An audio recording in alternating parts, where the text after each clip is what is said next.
Today I'm in London, where private members clubs were invented in the 17th century. I'm taking you to Eight Members Club Moorgate, one desert street founded in 2009 by Brendan Kinsman. Here we go!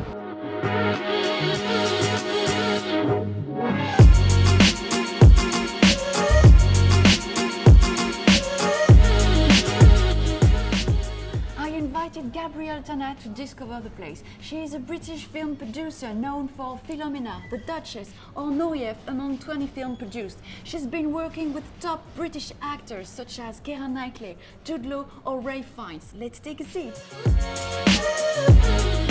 Gabrielle, Anne Seibel told me you were a foodie. I've been discovering your amazing background. Thanks a lot for your precious time. What would you like to have? Well, it's morning, isn't it? So maybe I'll just have some scrambled eggs and smoked salmon. Okay. What do you think? Perfect. And I heard that your father had a restaurant in LA. Yes. Can you tell a bit more about this story, and finally, where does your passion for food come from?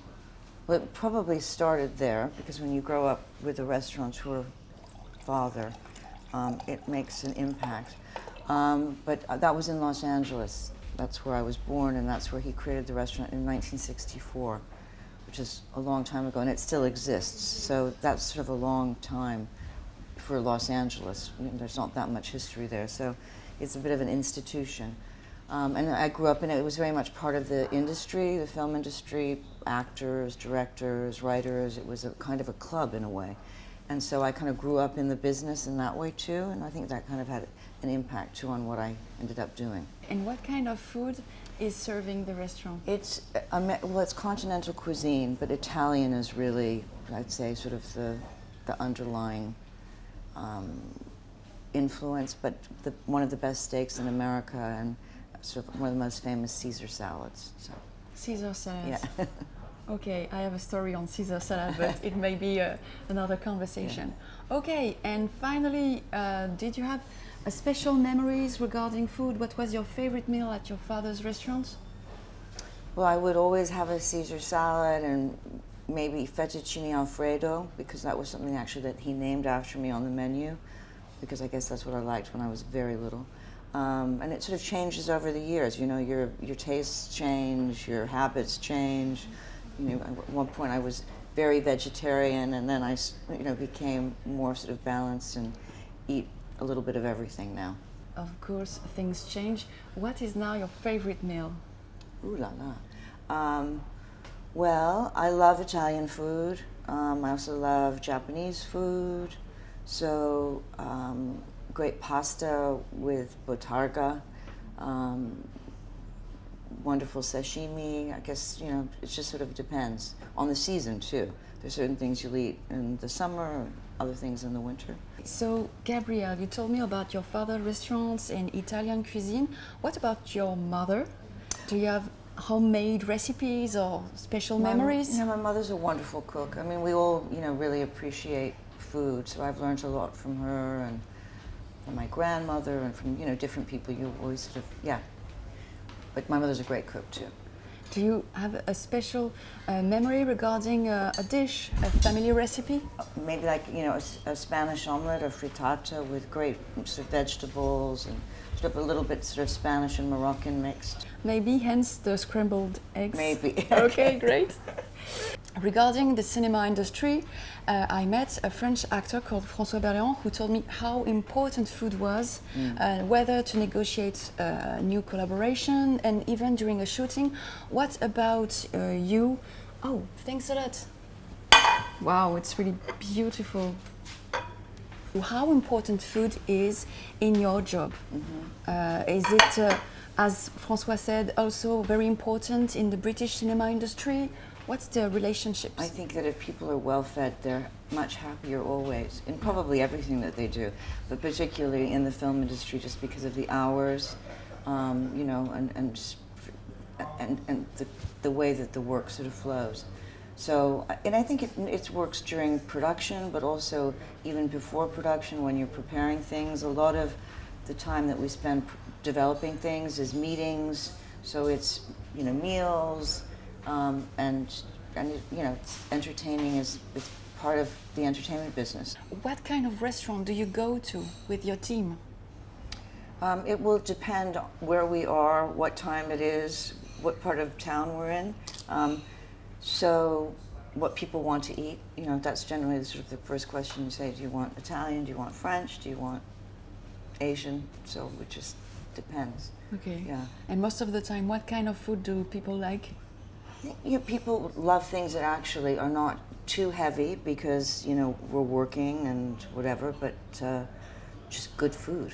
I think good food makes a huge difference. So you must have an amazing address book. I do, and I'm always collecting, you know, new ideas, especially when I travel, and, you know, asking friends and colleagues, you know, what they recommend. What is the most memorable moment you had in a restaurant or in a bar or any club? Ooh la la.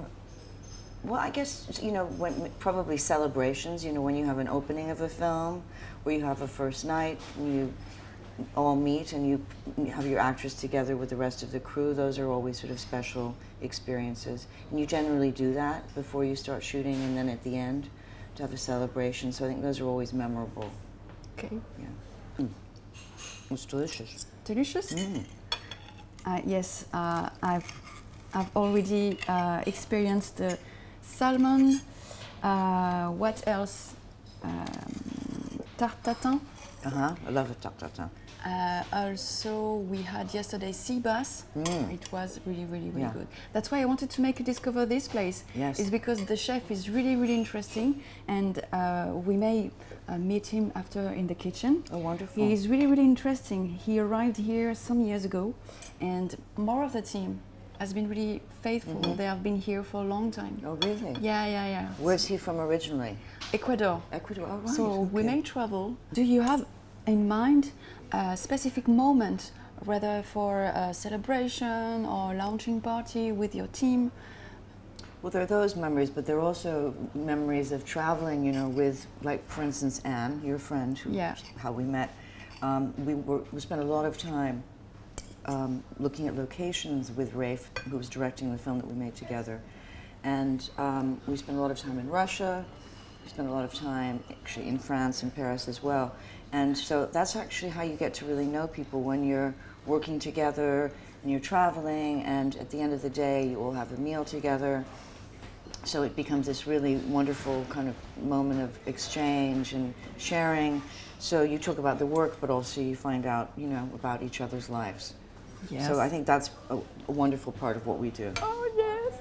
And so do you remember what kind of food you had in Russia with rice finds? Or? We ate great Georgian food, actually. Oh, yeah? That was the food that we really loved the most when we were in Russia. Wonderful vegetables and just delicious food. Much more interesting than actually the Russian food. Oh, yeah. Except for the caviar. I love what you said. And this is exactly what I think. This idea that you get to know people during meals in restaurants, talking about anything but not about job. When you start eating with someone, you get into personal life. That's right. Memories, culture. Yeah. There is a quote, I don't know if you know it, tell me what you eat and I tell you who you are. Oh, do you know this quote? No, I don't know that quote. It's from Brillat-Savarin. He was a French writer. Yeah. If you were a dish, what kind of dish would you be? Oh la la. How would you describe the dish to describe maybe a bouillabaisse. Bouillabaisse? Yeah. Oh, really? Yeah. I don't know why I said that, but yeah. I like making it. I love the way it tastes.